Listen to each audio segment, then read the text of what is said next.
Kay late naman ta nakauli mga day, so nasakpan gyud nato ang pila nga perting taas sa mga day pastilan. So karon pa jud ko nakasulay ani no. Karon pa jud ko nakasulay og biyahe nga ingon ani ang among kahimtang. Pa jud ko kadahom nga ingon ani dai na taas kayo ang pila mga day. Balaw ni kuan sa pila, layo pa kay na dito pa jud sa pinakatumoy mao ni mga pasahero mga day nga muli ay og Las Piñas o Alabang. So ang mga manguli ay Las Piñas sa Alabang mao ni siya nga pila.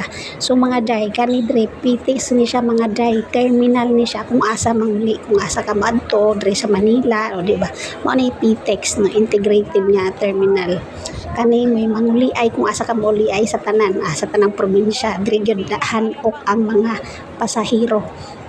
So kani nga pila Las Piñas to Alabang ra jud ni kay napoy pila sa Cavite, napoy pila pa Quezon City, napoy pila pa Bataan yan ba pa probinsya na ba pa Cagayan ana. So kani siya Las Piñas Alabang nga pila ra jud ni siya.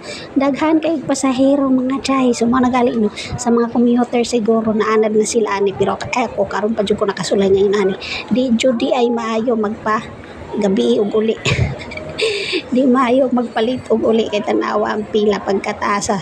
So once nga naay maabot nga bus sakay na lang jud kadra, bahala wala kay malingkuran mga day kay wala pud sunod bus dugay pa pud kay maabot. Ingon ana kataas ang pila.